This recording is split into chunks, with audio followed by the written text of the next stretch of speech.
Hey guys, tonight we're setting out on a slow, meandering journey into the vast Sahara Desert.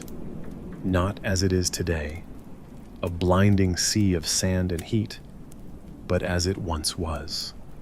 Picture it. You stand barefoot on soft, damp earth, the air heavy with moisture. You squint up at a sky that's more rainforest than desert, and somewhere off to your left, a crocodile's tail slaps the water, sending droplets onto your arms. Yeah, you might want to keep your distance. This isn't the endless, empty Sahara you think you know. It's a lush, green landscape, filled with rivers, lakes, and an orchestra of bird calls in the humid air. Honestly, you probably wouldn't last a day here without a bug net and a healthy dose of anti-malaria pills. So, before you get comfortable, take a moment to like the video and subscribe, but only if you genuinely enjoy what I do here. I'd also love to know, where are you tuning in from, and what time is it where you are right now? Now dim the lights, maybe turn on a fan for that soft background hum, and let's ease into tonight's journey together. You step into a world so old, it feels like time itself is crumbling underfoot. The Sahara, as we imagine it today, is a harsh and dry expanse, a place where the heat claws at your skin and the wind hisses like a snake. But it wasn't always that way. Around 10,000 years ago, during what's called the African humid period, this land was alive. Verdant savannas spread across the landscape, dotted with lakes as large as entire cities. Crocodiles and hippos wallowed in rivers that stretched farther than the eye could see. Herds of antelope grazed lazily, and early humans carved out their lives by fishing, farming, and, let's be honest, probably swatting away clouds of biting insects. You'd walk through these green plains, and it wouldn't be the relentless sun you'd worry about. It would be getting your sandal stuck in the mud, or a snake slithering across your path. And the rain, oh, the rain would come in sheets, pounding the earth and turning the air into a soft, buzzing haze of moisture.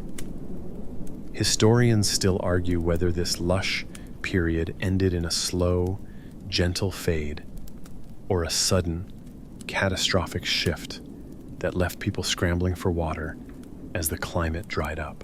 But the traces of that green Sahara are still there, if you know where to look. As you walk, your feet crunch over dry riverbeds, once gushing arteries of life, now fossilized scars.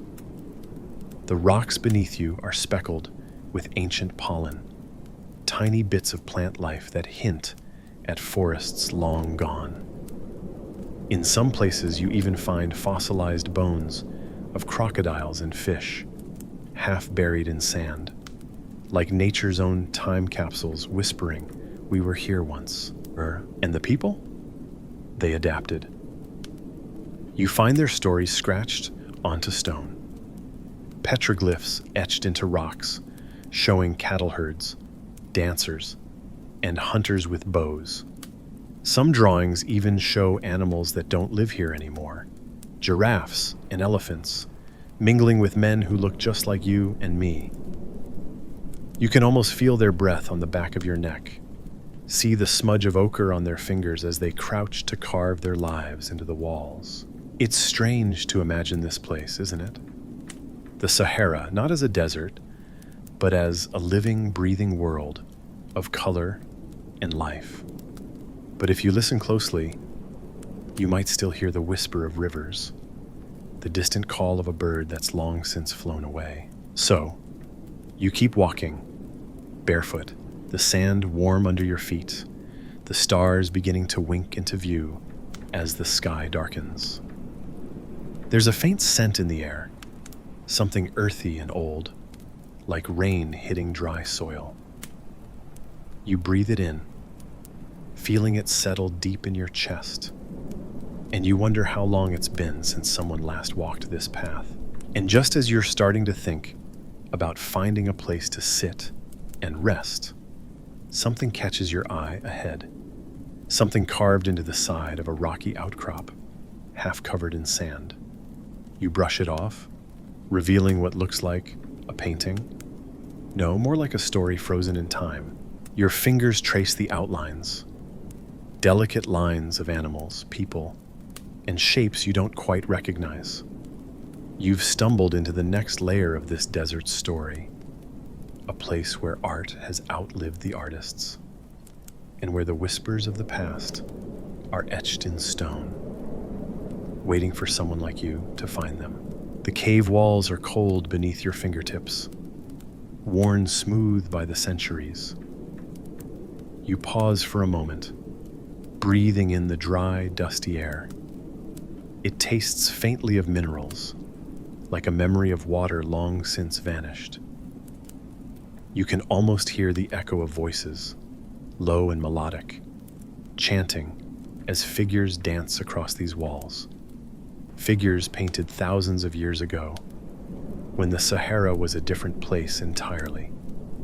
These are the famous Tassili cave paintings, and they tell a story older than most civilizations. You take a step back, your eyes adjusting to the dim light filtering in from a crack in the rock. The images seem to shimmer, almost alive in the shifting glow. There are cattle here, long-horned and proud, their tails flicked up in an elegant arc. You see hunters too, holding spears and bows, and women wearing elaborate headdresses. But what catches your eye are the dancers, figures with arms outstretched, legs bent, in a rhythm you can almost feel in your bones. They move in circles, their bodies fluid, as if they're frozen in mid-spin. You imagine the sound of drums beating in the background, the sharp clap of hands, the soft shuffle of feet on earth. And here's the thing that makes you pause. Some of these figures have unusual features. They're taller than the others, with elongated limbs and strangely shaped heads. Historians still argue whether these were meant to depict shamans in trance, gods, or something even stranger. Early attempts at portraying otherworldly beings. You chuckle softly to yourself, because whether it's aliens or just really enthusiastic dancers, no one can say for sure. What's clear is that these people had time to think, to dream, to create art that could outlive their bones. It's humbling, isn't it? To think that while you're worrying about your phone battery running out, someone 10,000 years ago was crouching in this same spot, grinding pigments from crushed stones, mixing them with animal fat, and carefully dabbing them onto the wall. The colors, ochre red, deep brown, soft yellows, still cling to the stone like stubborn memories. You brush your hand over a line, feeling the roughness beneath your fingertips, and wonder how long it will last before the wind claims it. Outside the cave, the wind picks up, swirling sand around your ankles. It feels like it's trying to tell you something, but the words are too old, too worn down by time. You step out into the fading light, and the desert stretches before you, silent and endless. The mountains in the distance look like waves frozen mid-crest, and the sand whispers underfoot like dry leaves. There's a feeling in your chest, a kind of quiet ache, like you've stumbled into someone else's memories. You think about the people who made these paintings. They weren't just surviving, they were living, creating, and dreaming. Maybe they were hoping someone, maybe even you, would find their art one day and stop to wonder. You imagine them sitting around a fire after a long day, telling stories under the stars. Maybe they laughed about the stubbornness of their cattle, or complained about the heat, or gossiped about the best places to hunt antelope. One of them, maybe the artists themselves, might have leaned back, looked at the stars, and thought about what it all meant. Or maybe they just worried about whether their next meal would have enough salt. You feel the weight of the centuries pressing in around you. And yet, there's something gentle about it too. The desert, with all its sand and silence, has a way of keeping stories safe.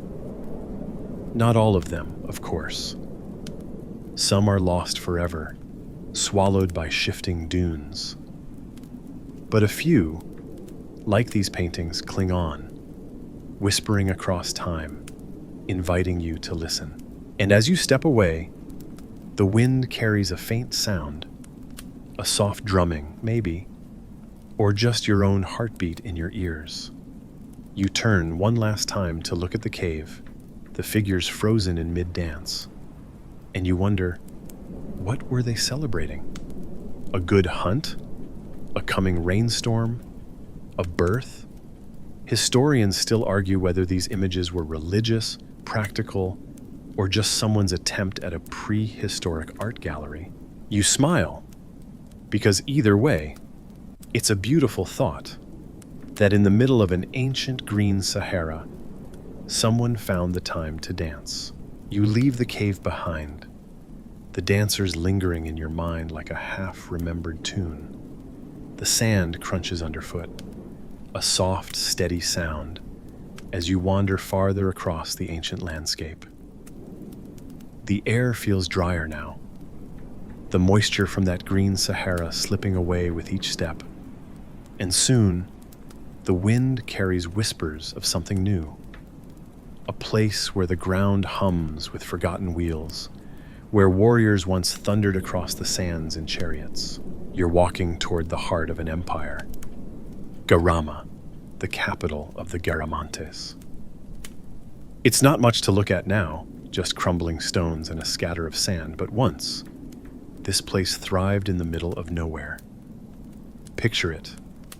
A city rising like a mirage from the desert, its walls built from mud brick and stone, the streets buzzing with traders, farmers, and warriors. The Garamantes ruled the Fezzan region of what is now Libya, and their claim to fame? They turned the desert into farmland. You squint up at the blazing sun and think, really? Farming here? Yeah, you probably wouldn't last a week, unless you had a secret. The Garamantes did. They dug tunnels, fogaras, they called them, underground channels that tapped into fossil water deep beneath the sand. Think of it as an ancient plumbing system, except instead of fixing a leaky faucet, you're keeping an entire city alive in the middle of the Sahara. You follow the faint line of an old fogara now, the sand drifting across it like a blanket, the stones half buried, but still whispering of engineering genius. And the chariots? Oh, the Garamantes loved their chariots. Imagine the scene. Dust rising in the heat, wheels kicking up sand, the iron-shod edges slicing across the earth. They weren't just racing for fun. These chariots were tools of war and power. The Garamantes raided neighboring tribes, striking like desert lightning, taking slaves, goods, and on occasion, just reminding everyone who was boss. Historians still argue whether they were primarily traders, raiders, or something in between. But one thing's clear. These folks knew how to make an entrance. You wander through what remains of their city, walls that crumble when you touch them, a few stone columns standing stubbornly against the wind, and the faint outline of houses. You imagine the smells, sweat, spices, maybe a hint of camel dung. Hey, it's a working city after all.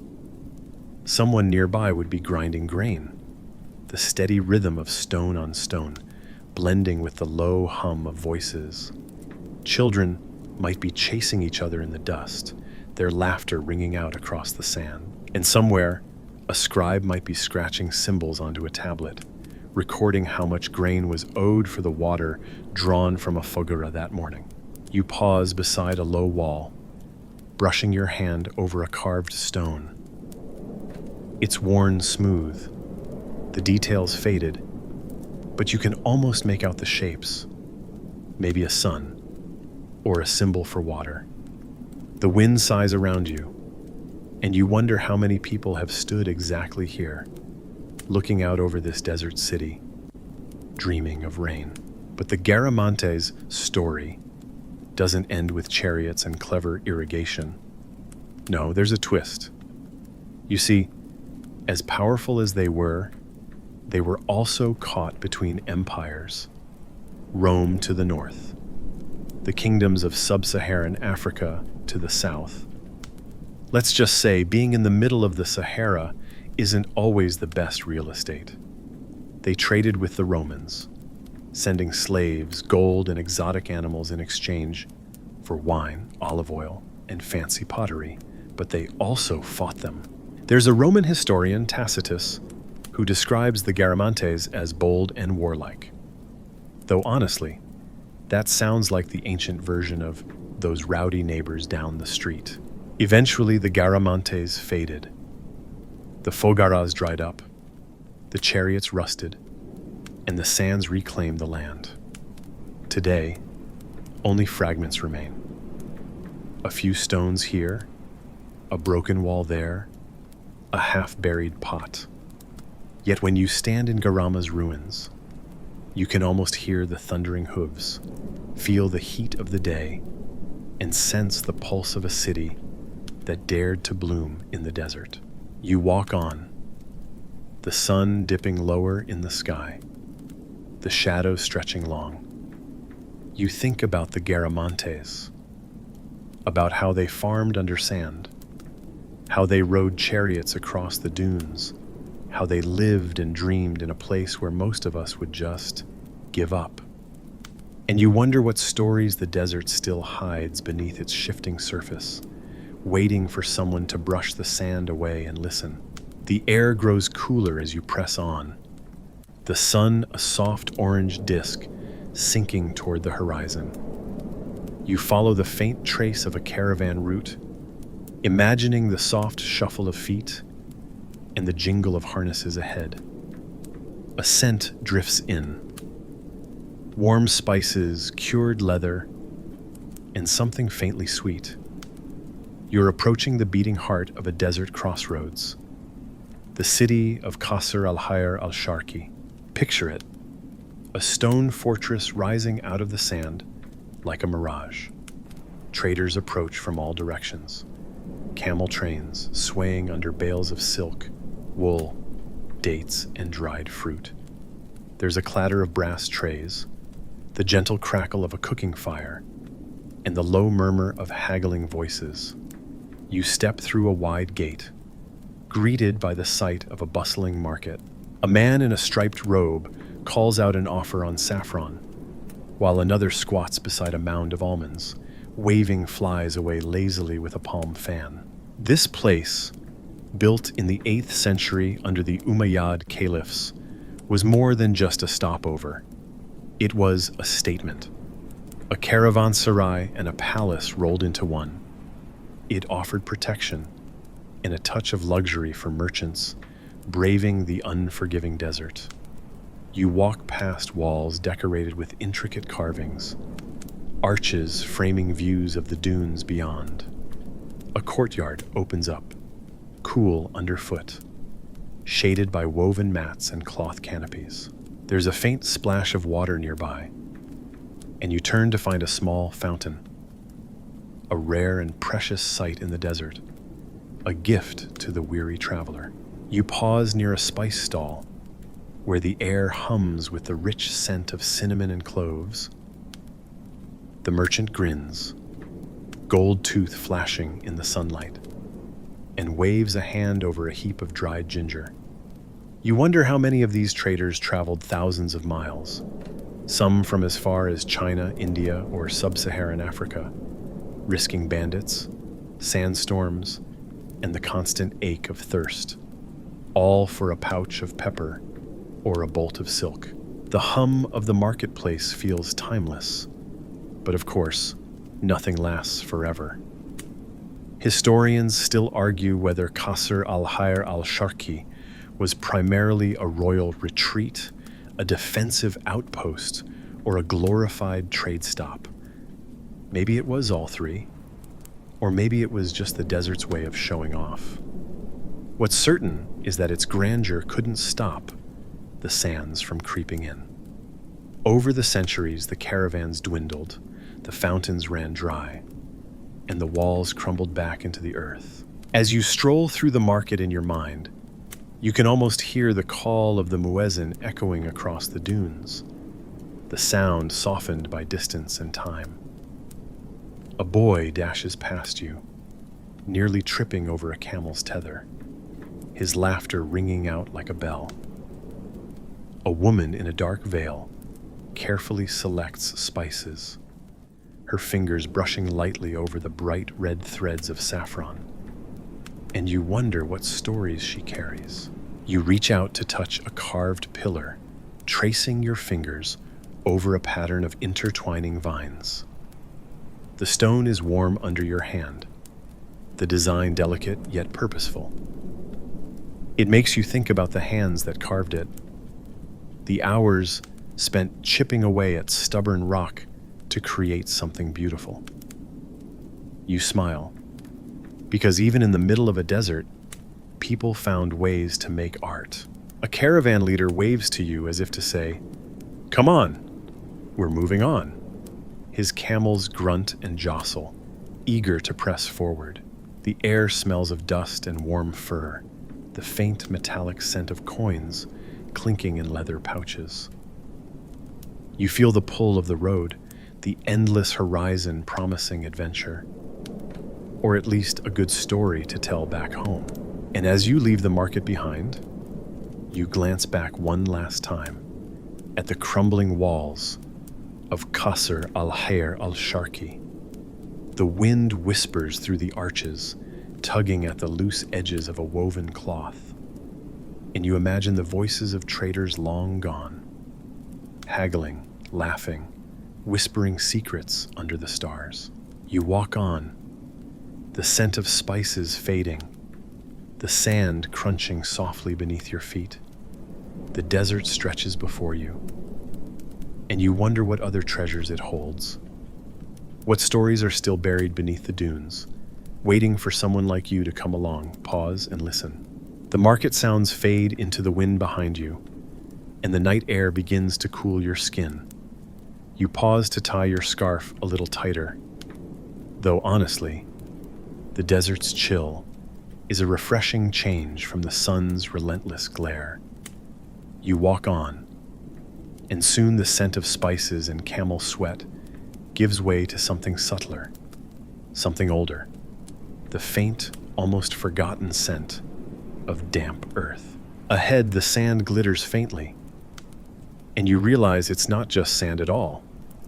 It's salt. A vast, shimmering expanse stretches before you, cracked and dry now.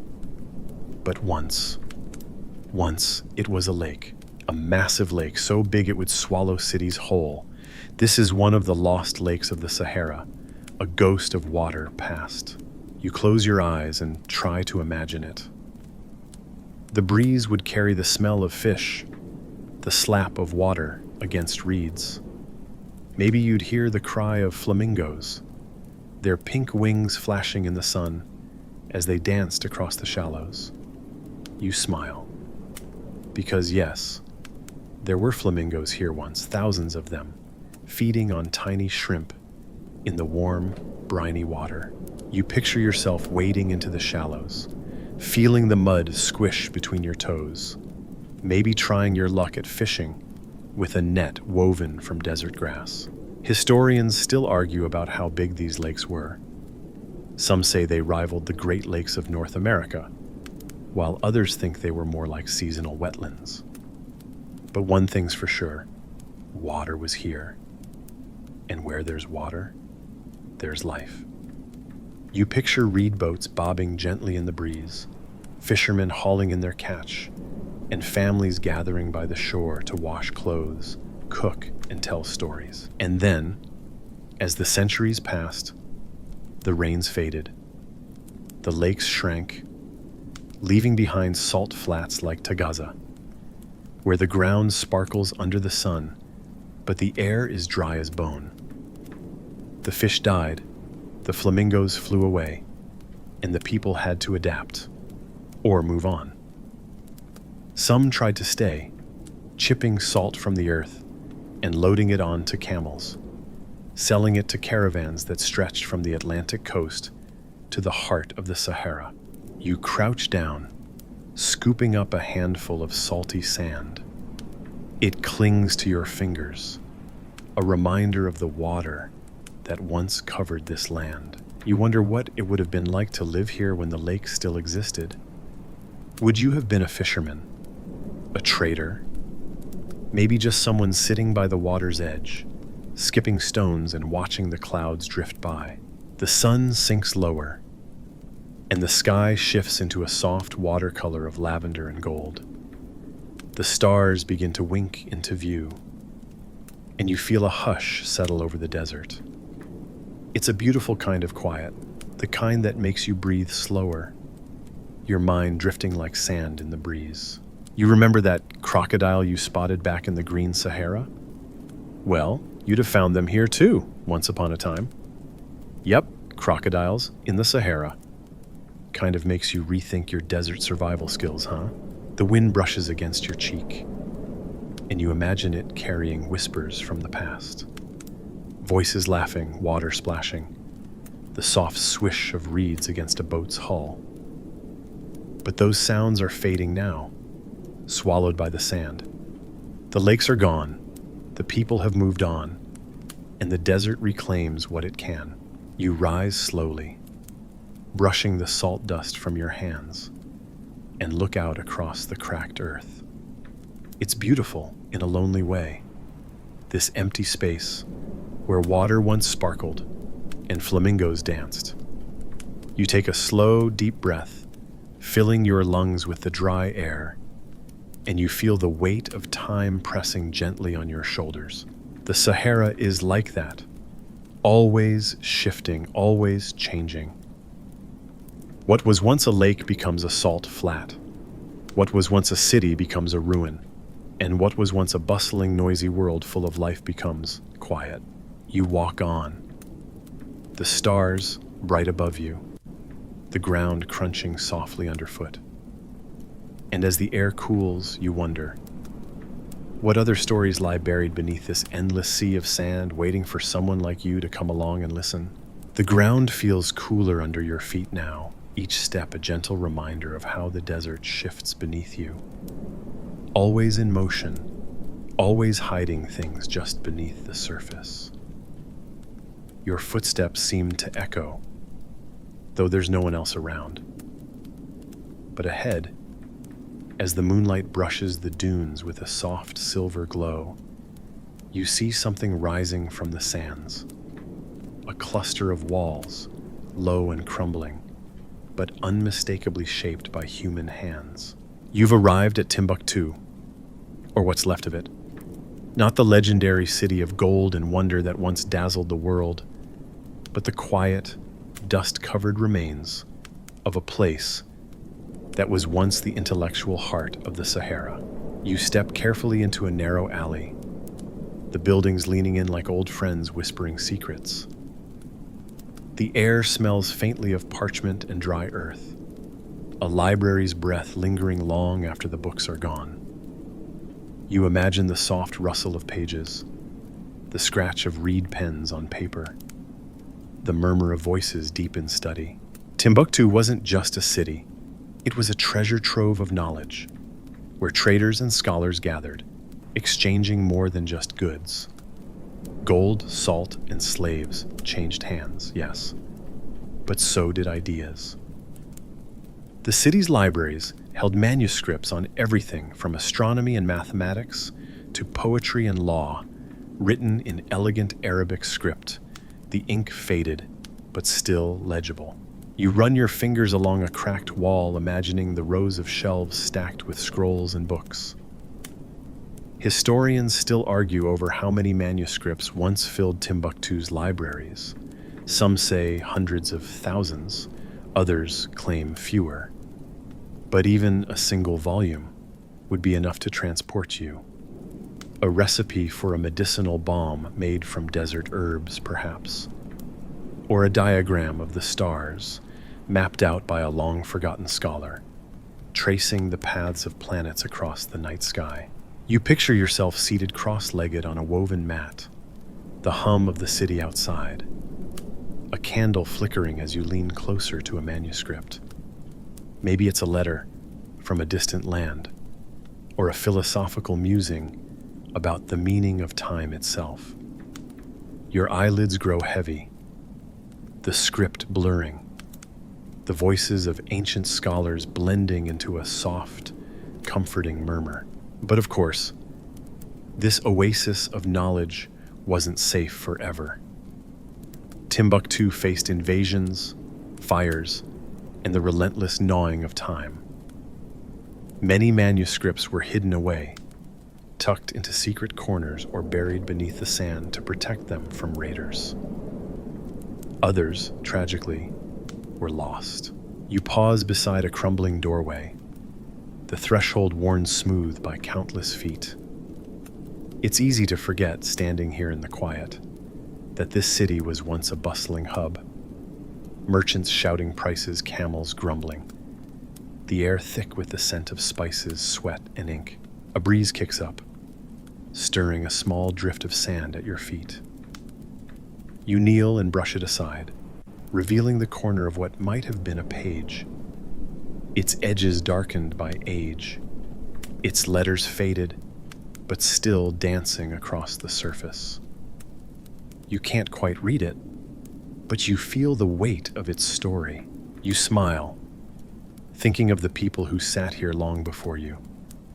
They debated theology and science, argued over poetry, perhaps gossiped about which caravan would arrive next with the finest silk. Someone may have even leaned in, lowering their voice to share a particularly juicy rumor about a distant sultan's lavish court. The air feels warm, almost expectant, as if the city itself is holding its breath, waiting for someone to ask the right question. You listen for a moment, but all you hear is the soft, rhythmic sigh of the desert wind, curling through empty streets and doorways. You leave the alley behind, stepping into the moonlit plaza where the great Jingwereber Mosque once stood, its walls sculpted from earth and straw, its minarets rising like towers from a sandcastle. The night air hums with a gentle kind of magic, the kind you can only find in a place where stories linger in the dust. You pause, looking up at the stars, and wonder what the scholars of Timbuktu thought as they studied the heavens. Did they feel small, like you do now? Or did they feel connected, tracing the lines between the stars, imagining the stories those patterns told? You take a slow breath, feeling the weight of knowledge, of time, of voices that still whisper beneath the sand. And as you walk on, the wind carries a faint, papery rustle, as if the manuscripts themselves are still flipping gently, waiting for someone to listen. The wind shifts as you walk, carrying a sharp, briny scent that makes you wrinkle your nose and glance around. The sand underfoot feels different here, grittier, heavier, as if it holds secrets just waiting to be unearthed. You follow the scent, your steps slowing as you come upon a place that shimmers in the moonlight like broken glass. At first glance, it looks like a field of silver scattered across the dunes. But as you draw closer, you realize it's salt. You've stumbled into Tagaza, the salt mines of the Sahara. The ground is crusted with the stuff, crunching under your feet, and in the faint light, you can almost see figures working. Men chiseling salt blocks from the earth, their backs bent, their skin glistening with sweat in the unrelenting heat. You picture the air thick with dust, the sound of hammers striking stone, the low mutter of exhausted voices. Tagaza was once a place where fortunes were carved out of the desert, literally. Salt wasn't just a seasoning for your fries, it was currency, wealth, and survival. Caravans would haul massive blocks of it across the Sahara, stacked high on camelbacks, like glittering bricks of treasure. You imagine the traders counting each slab, their fingers caked in salt dust, bargaining over how many blocks would buy a bolt of silk, a sack of millet, or, let's be honest, a moment's worth of bragging rights back home. You reach down, brushing your fingers over the crystalline surface. It's rough, jagged, a little greasy, like a block of lard that's been left out too long. The thought makes you chuckle quietly, because, let's be real, licking it probably isn't the best idea. But that didn't stop people from doing it back in the day. After all, when you're in the middle of a desert, you take your minerals where you can get them. Historians still argue whether the salt trade here was primarily controlled by local Tuareg merchants, powerful North African empires, or a tangled web of alliances and rivalries that shifted like the desert winds. What they do agree on is that the trade routes from places like Tagaza fed the economies of entire kingdoms. Gold might glitter, but salt was life. Preserving food, treating wounds, even paying taxes. You picture the caravans stretching to the horizon, hundreds, sometimes thousands of camels swaying in time with the jingling of bells, each step a soft thunk in the sand. You imagine the sheer weight of those loads, the groans of the animals, the grumbles of traders counting their profits in the back of their minds. And then there were the dangers: sandstorms, bandits, the relentless thirst that could crack your lips and make you wonder why you ever thought desert trade sounded glamorous. You sit for a moment on the edge of a collapsed salt wall, the crystals sparkling under the starlight. There's a quiet here, a kind of heavy stillness that makes you think of time itself slowing down. You wonder how many hands pass through this place, chipping and stacking, loading and counting, dreaming of the moment when the caravan would finally set out, the promise of wealth shimmering ahead like a mirage. And of course, not everyone made it. The desert takes what it wants, sometimes a camel, sometimes a man, sometimes an entire shipment swallowed by shifting dunes. You think about the salt buried underfoot, the forgotten slabs that never reach their destination, and it makes you smile, just a little. There's something almost funny about how a desert can hide riches in plain sight. Whole fortunes lying there, just waiting for someone to dig them up. As the night deepens, you feel the temperature drop. Your breath fogs slightly, a reminder that even the desert can get cold. You pull your scarf a little tighter, stand, and take one last look at Tagaza's crumbling ruins. The salt glimmers, the dunes hum softly in the wind, and you wonder if the traders ever stopped to admire the beauty of what they were hauling, or if they were too busy counting, sweating, and cursing their aching backs to notice. You walk on, the crunch of salt fading behind you, your footsteps swallowed by the sands. The wind tugs at your sleeve, carrying the faintest whisper of ancient voices, bartering, shouting, maybe even singing a rough work song to pass the long, hot hours. You can't quite make out the words, but you feel the rhythm in your bones, the pulse of the desert trade beating softly beneath the stars. The desert stretches on ahead of you, endless and patient, the sand shifting beneath your steps like a slow sigh. The sky has darkened now, a deep velvet scattered with stars, and the moonlight paints the dunes in soft silver. You glance up, feeling small beneath the vast sky. but a flicker of excitement sparks in your chest because you're about to see something few ever have. There, rising in the distance, like jagged teeth poking through the sand, are the pyramids of Meroe. Yes, pyramids, not the colossal golden monuments of Egypt, but smaller, sharper, clustered together like a strange, forgotten city. You approach slowly, the sand crunching underfoot, and you can't help but grin. These pyramids aren't as famous, but they're just as mysterious, maybe more so. Built by the Kingdom of Kush, an African civilization that thrived along the Nile, these pyramids mark the graves of kings, queens, and nobles. They're smaller than the Egyptian giants you're probably picturing, but they have their own unique style. Steep angles, narrow bases, and carved stone walls that tell stories of rulers long gone. You brush your hand across the rough stone, tracing faint lines of hieroglyphs etched into the surface. The symbols are a blend of Egyptian influence and local flair, an ancient fusion that historians still argue over. Was it purely imitation? Or did the Kushites adapt the Egyptian style for their own unique purposes? You step closer to one pyramid, peering into the small, dark chamber within. It smells faintly of dust and stone. No treasure here, at least not anymore.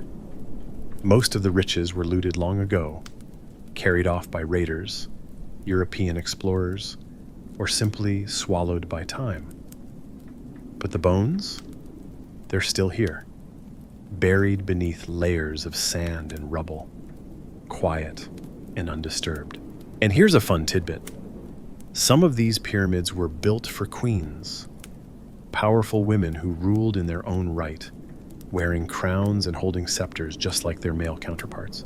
You imagine a royal procession winding through the desert, the queen's attendants trailing behind her, fanning her with palm leaves, offering sweet-smelling oils, and maybe even a small glass of wine. Though, let's be honest, that wine was probably a little dusty by the time it got here. You wander among the pyramids, your footsteps echoing in the silence. There's a strange beauty here, a kind of quiet defiance, like the stones themselves are whispering, "We were here. We mattered." You tilt your head, imagining the bustling life of the Meroitic kingdom. Traders unloading goods along the Nile, craftsmen carving jewelry from gold and carnelian, scribes copying texts in the script unique to their culture, a language we still can't fully decipher. Yes, you heard that right. Historians still argue over the Meroitic script. We can read the letters, but we can't understand the words. It's like having the key to a door, but no idea what's on the other side. Somewhere, buried in these sands, is the key to unlocking that mystery. But for now, it remains tantalizingly out of reach. You stop for a moment, sitting cross-legged in the sand, the cool night air wrapping around you. You imagine the stars above as they were thousands of years ago. Almost the same, really. The same stars the builders of these pyramids gazed at, perhaps wondering what their ancestors thought of them, just as you wonder now. A soft breeze stirs the sand around your feet, and you feel the weight of history settle gently on your shoulders. The pyramids rise around you, quiet sentinels of a civilization that thrived, ruled, and eventually faded into the desert's embrace. You take a slow breath, the air dry and cool, and as you stand, you glance back one last time. The pyramids seem to glow in the moonlight, their shapes sharp against the dark sky. They feel both close and distant, monuments to a past that's just barely out of reach. You turn and walk on, your footprints swallowed by the sand almost as soon as they're made. The desert is vast, and you can't help but wonder, What other secrets lie buried beneath the dunes, waiting for a curious traveler like you to stumble across them in the quiet hours of the night? The moon hangs high now, a pale guardian in the night sky as you continue your journey across the sands. The air grows cooler, the dunes casting long, lazy shadows. Your feet crunch over stones half buried in the sand, and suddenly you catch a sound, soft, almost like a trickle of water. You pause, tilting your head. Water here? In the Sahara? You follow the faint sound, your steps quickening, the promise of something rare pulling you forward. And then you see it. Well, not quite water itself, but a clue. A dip in the land, a faint depression lined with stones, and small tufts of hardy green plants clinging stubbornly to life. This is a fogara, an ancient well, or rather, an irrigation system, hidden beneath the sand. You crouch down, tracing the edges with your fingers, feeling the coolness of the stones. It's ingenious, really. The Garamantes, those chariot-loving folks you met earlier, weren't the only ones who mastered water in the desert.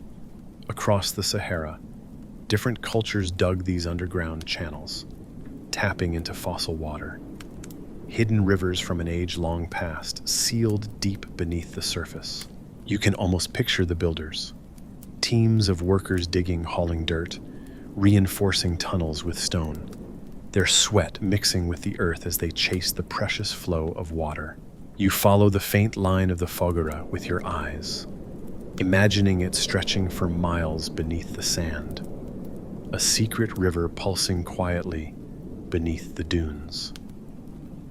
The wells were spaced along its path like stepping stones, each opening just enough to draw water up for irrigation. Enough to grow date palms, millet, maybe even a few stubborn patches of vegetables. The desert wasn't a lifeless void. It was a place where, if you were clever and patient enough, you could coax life to bloom. You lean in closer and hear a faint, almost musical drip deep below. You close your eyes, listening to it like a lullaby. Soft, slow, rhythmic. The sound of survival, of human stubbornness, of hope carved into stone. Historians still argue whether these fogaras were purely for survival or symbols of power. Because, let's be honest, controlling water in a place where it's worth more than gold is kind of a big deal. Did the desert lords guard their wells jealously? Or did they share, creating a web of community across the sands?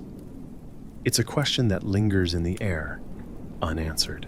You run your hand over a smooth stone, feeling the grooves worn by generations of hands. There's something intimate about it, this quiet act of tending to water, of drawing it up with care, not in great, wasteful gushes, but in careful trickles. It's a slow kind of magic, a whispered conversation between people and the earth. You imagine standing here in the heat of the day, a rope in your hands, a leather bucket creaking as you lower it into the well. The wind tugs at your clothes and the sun presses down on your neck, but the promise of water keeps you going.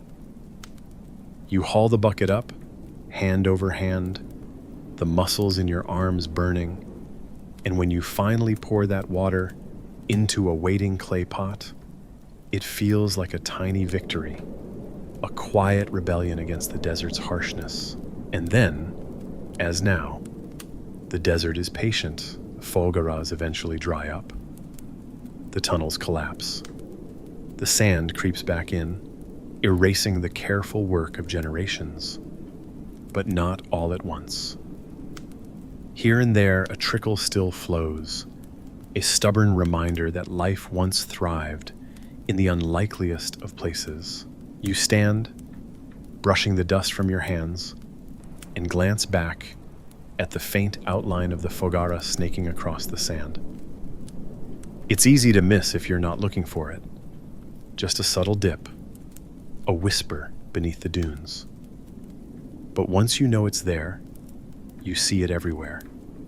A quiet, persistent thread of ingenuity weaving through the Sahara's endless expanse. The stars shimmer above you, and you feel the weight of time pressing in gently, like the soft shift of sand underfoot. You take a deep breath, the night air cool in your lungs, and walk on, the desert stretching out before you, vast, quiet, and filled with stories that hum just below the surface, waiting to be heard. You walk on, your footsteps slow and steady, the stars glittering above, like a spilled bag of salt across black velvet. The sand crunches beneath your boots, soft and patient, and the dunes shift subtly around you, quiet witnesses to millennia of whispered stories. The air feels thinner here, the horizon shimmering under the moonlight, and then you see it, a faint shimmer, almost like water. But as you approach, it doesn't ripple. It glows. This is Zerzura, the oasis of dreams, the city of legends whispered in hushed tones around desert campfires. You squint, trying to make sense of the shapes ahead. Low, pale walls gleam faintly, their edges softened by drifting sand. Tall palm trees sway gently. Though no wind stirs, a few tufts of green poke through the dunes, impossibly vibrant, like emeralds scattered on a beige canvas. You step closer, your heart thudding in your chest, wondering if you're about to stumble into a forgotten paradise. And you're not the first.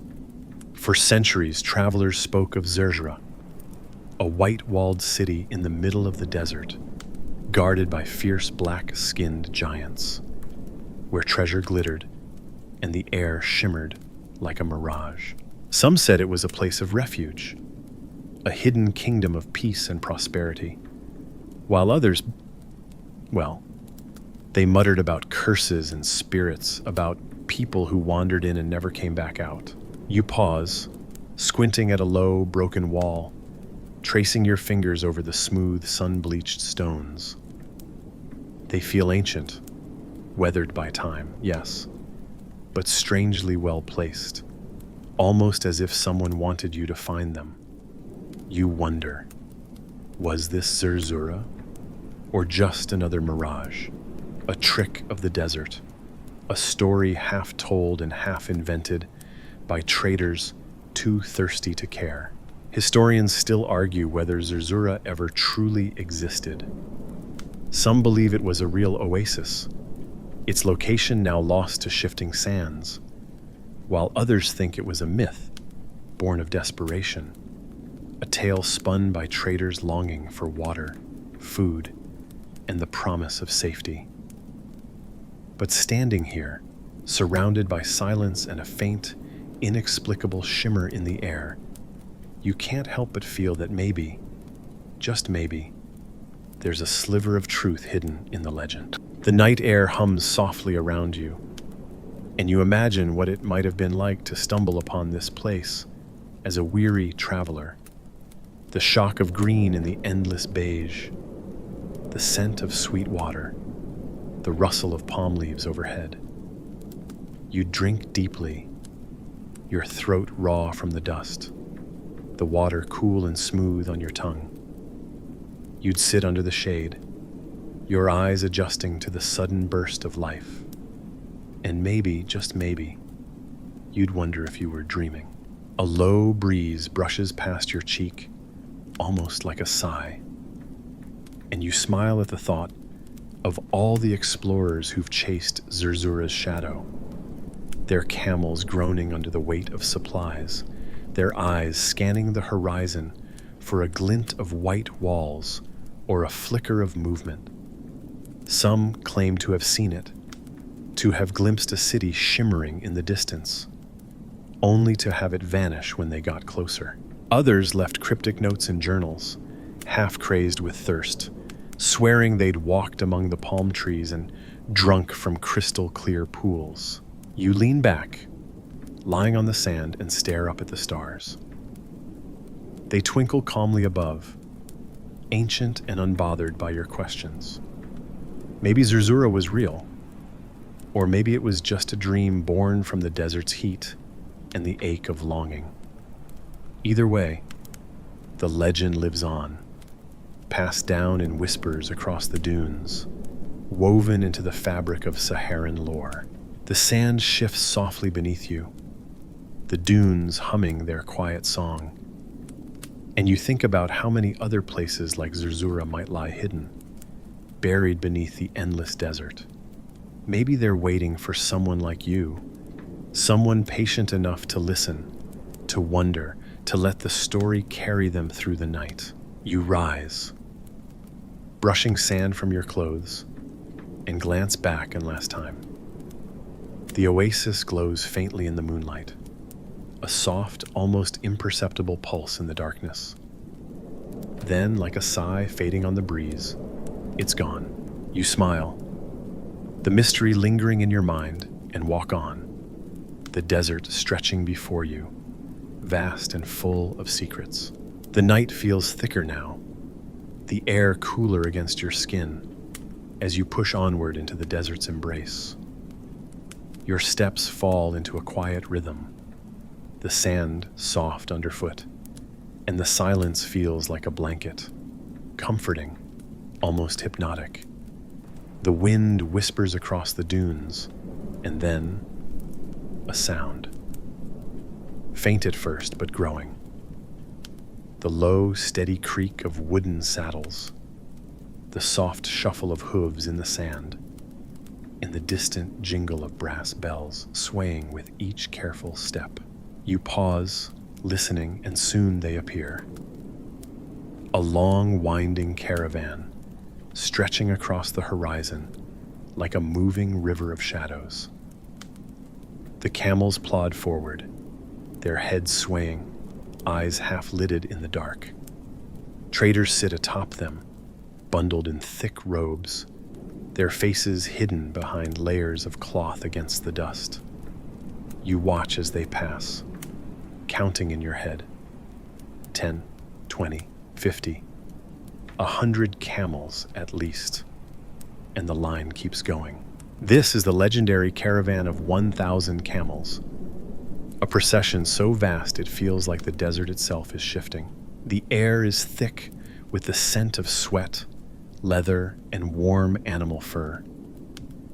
You hear the mutter of traders swapping stories, their voices low and tired, the creak of rope against wood, and the soft clink of coins in leather pouches. You wonder what treasures they carry. Salt from Tagaza, gold dust from the rivers of West Africa, ivory, incense, maybe even rare books from Timbuktu's hidden libraries. Historians still debate the exact size of these caravans, whether they truly reached 1,000 camels or if the numbers grew in the telling, like all good stories. But one thing is certain: these caravans were lifelines, veins of commerce that pulsed through the Sahara, linking distant worlds together. They were the threads that stitched together empires, carried not just goods but ideas, languages, and, let's be honest, more than a few wild rumors. You fall into step beside a trader, his eyes squinting beneath a frayed turban. He gestures ahead with a nod, mumbling something about reaching the wells by dawn. His voice is cracked, his skin weathered, but his eyes glint with quiet determination. You imagine his life.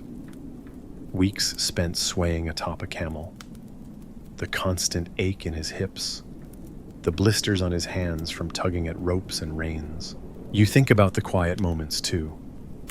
The long silences broken only by the soft hiss of sand shifting underfoot, the way the stars wheel above like a silent, unblinking map.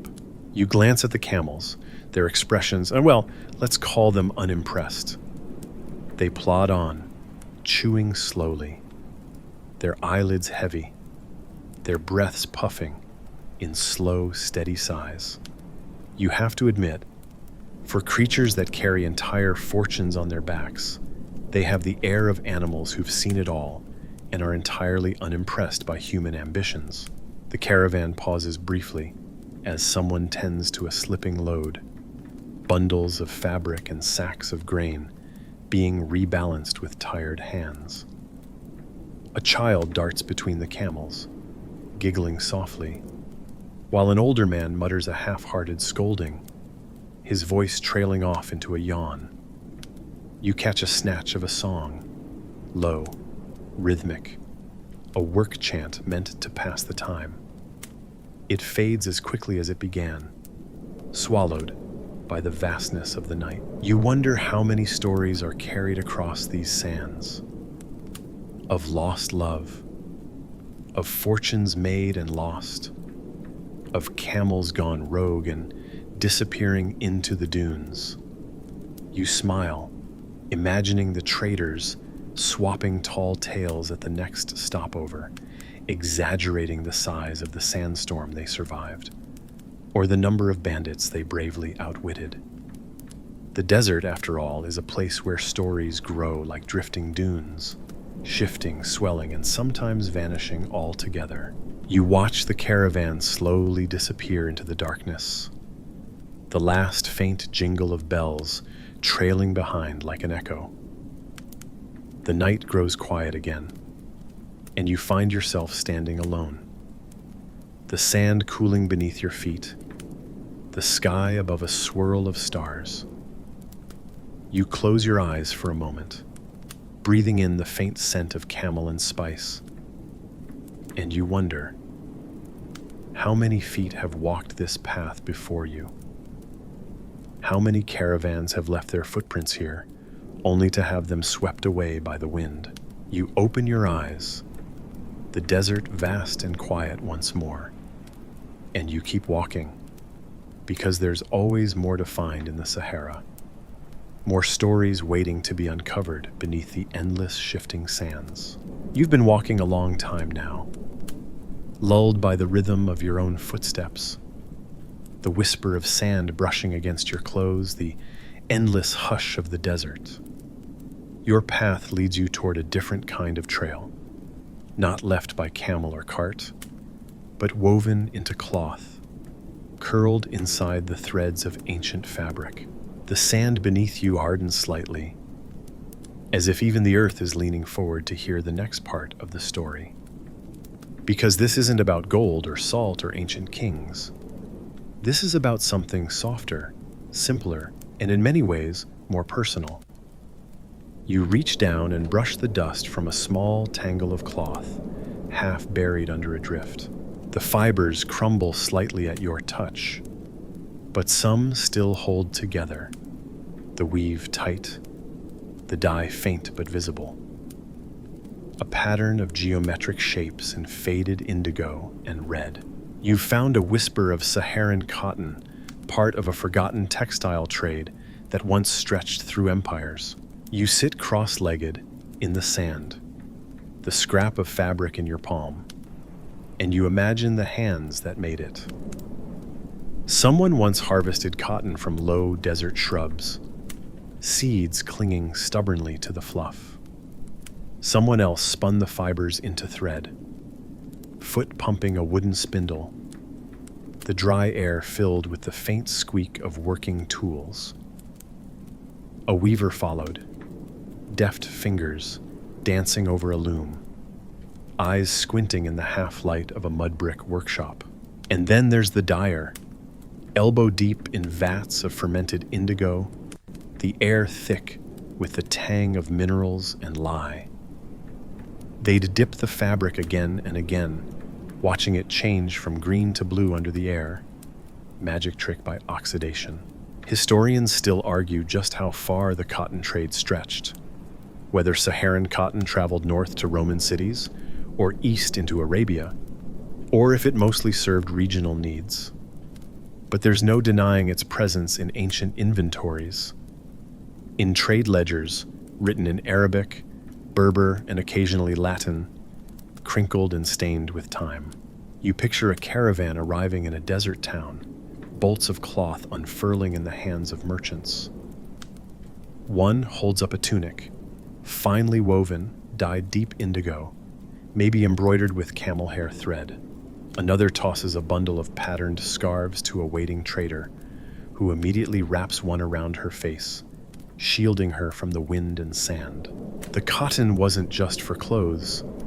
It was for identity, for protection, for ceremony. You imagine a mother wrapping her newborn in soft fabric during a naming ritual, or a traveler tying a strip of it to a staff for luck, or even a musician winding it around a drum to muffle the sound during a nighttime lullaby. You smile, turning the faded scrap in your hands, and wonder if someone once wore it during a celebration. Maybe they danced under a full moon, or maybe they just used it as a kitchen cloth. History doesn't always tell us which. Off to the side, the remains of a weaving pit are barely visible.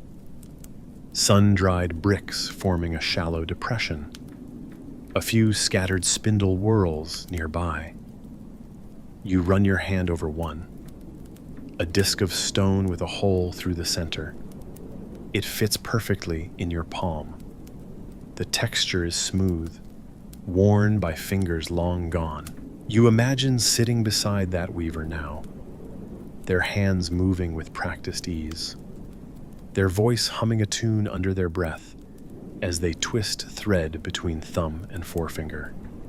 Maybe they'd offer you tea, thick and sweet, poured from a metal pot blackened with use. And it wasn't just cotton. Wool from sheep and goats, linen from flax, even silk brought in from China via endless trade networks. All these threads tangled together here, in the most unlikely of places. A textile culture hidden beneath the sand, fragile and forgotten, but no less intricate than the palaces of kings. The wind tugs gently at your sleeve, and you tuck the scrap of cotton into your pocket. A souvenir from a world of looms and dyes, of soft-spoken artisans who shaped beauty from plants and thread. You stand, stretching your back, and glance once more at the faint outlines in the sand. The ghost of a dye pit, the suggestion of walls. Nothing grand, nothing gold, but in its own quiet way, something remarkable. You walk on, your footsteps light, the desert vast and open ahead. Somewhere in the distance, the stars wheel gently overhead, and you wonder what other stories are still woven into the sand, waiting to be picked loose thread by thread. The night deepens as you walk, the air crisp and cool, the desert alive in a way that's easy to miss if you're not paying attention. A faint glow clings to the horizon. A mirage, perhaps, or the memory of a campfire long since burned out. The sand sighs beneath your feet, and somewhere in the distance, you hear a sound that sends a shiver down your spine. A faint, flickering whisper, almost like laughter carried on the wind. You pause, scanning the dunes, and that's when you see it. A small flicker of light, darting between the dunes, far too quick and purposeful to be a trick of the air. It's there, then gone, then there again, dancing like a flame, pulsing with an eerie, otherworldly glow. You've stumbled into the realm of the jinn of the desert, the spirits that locals whisper about with a mixture of awe, fear, and maybe just a dash of sly humor. These aren't the friendly, lamp-bound genies of modern cartoons. These are the old ones, the desert's shadows given shape, the stories that slip into your ear when you're half asleep under the stars. Some say the jinn are ancient spirits, born of smokeless fire, who drift across the sands, invisible until they decide to let you see them. Others claim they're echoes of forgotten gods, their power diminished but not extinguished. And then there are those who scoff, calling them nothing but the desert's tricks. reflections of moonlight on the sand, heat shimmering in the dark, or a tired mind weaving stories out of fear and fatigue. Historians still argue whether tales of the jinn are purely folklore or if they carry fragments of real encounters, strange lights, sudden sandstorms, unexplained disappearances. But as you watch the faint glow twist and dart across the dunes, you feel a little less inclined to dismiss the stories outright. You step carefully, your breath slow and quiet, as if you might spook the light if you make a sound. The air feels charged, as if a storm might roll in, though the sky is perfectly clear. You think about the traders who spoke of strange voices calling to them at night, of unseen hands guiding their camels off course, or of travelers who woke to find themselves miles from where they'd fallen asleep, with no tracks leading back. You chuckle softly, imagining a group of tired merchants huddled around a fire, wide-eyed, sharing tales of a camel that walked backward for 3 days, or a tent that collapsed on its own with no wind at all. Someone would scoff, throw a handful of dates at the storyteller, and then, a little later, glance nervously over their shoulder, just in case. You sit on a low dune, watching the lights flicker, and let the desert's quiet seep into your bones. The wind hums softly, almost like a voice at the edge of hearing. You close your eyes for a moment and imagine the jinn watching you, curious, maybe even a little bored.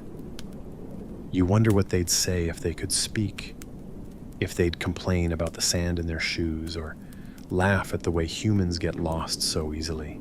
A soft laugh escapes you and you whisper into the night, "All right, I see you. No need to mess with my compass." The wind picks up for a moment as if in reply, and you grin. You stand slowly, brushing sand from your clothes, and look out over the dunes. The lights are fading now, slipping away like a dream upon waking. The desert feels a little less empty, a little more alive, as if it's holding its breath, waiting for the next story to unfold. You walk on, your steps light, the night cool against your skin. The desert whispers in the darkness, and you wonder what other stories drift on the wind, half forgotten, half imagined, but all worth listening to if you're quiet enough. The night wraps around you like a soft blanket, the stars spinning slowly overhead, as if the sky itself is exhaling. You keep walking, the sand cool beneath your feet, the dunes casting long, patient shadows. The air hums quietly, as if the desert is waiting to tell you something half buried, half forgotten. And then, your foot catches on something, just a slight resistance beneath the sand. You crouch down, brushing the grains away carefully, and there it is. A corner of carved stone, a fragment of pottery, a glint of metal dulled by time. You're standing in the remains of a once thriving settlement, swallowed by the desert, forgotten by history.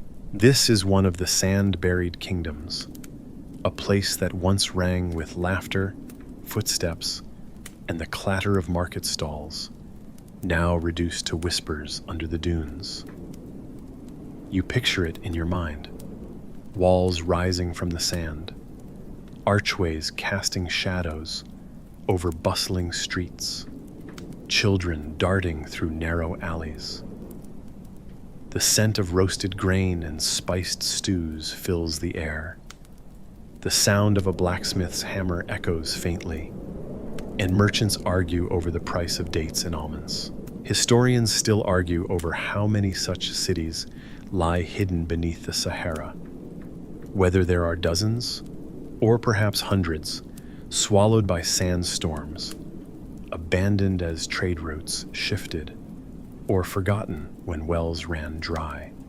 Some names are known, like Jado a crumbling fortress in Niger, or Tichit in Mauritania, where stone houses once stood proudly. Others are just rumors, whispered from guide to guide, marked on old maps with a question mark, or left as dots fading into the margins. You find a fragment of pottery in the sand, a piece of a bowl, glazed in a soft mottled brown, the rim chipped.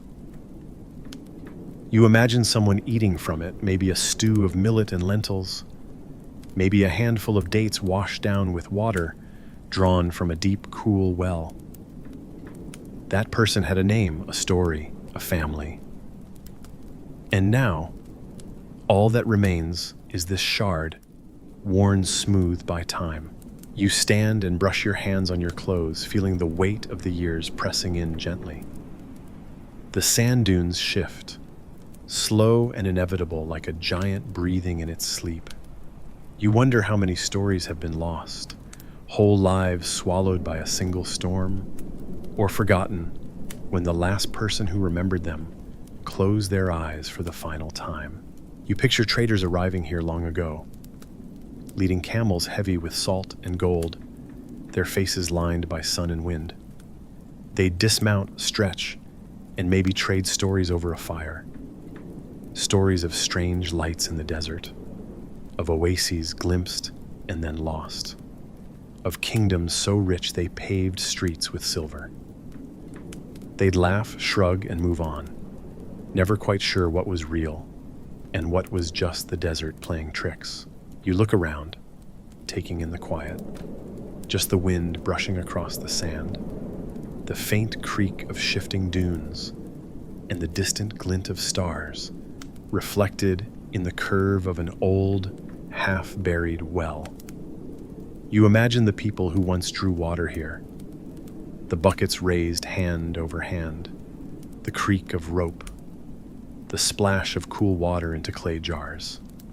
You smile, thinking of someone wiping sweat from their brow, sighing in relief as they take that first sip, and then you glance up, and it feels as if the desert is watching you, not in a menacing way, more like an old friend, amused by your curiosity. The sand doesn't mind if you stay a while, as long as you're quiet, as long as you remember that this place isn't empty. It holds echoes, footsteps, laughter, the soft clink of coins, the hush of voices. It holds the memory of a life that thrived here once, long before the dunes swallowed it whole.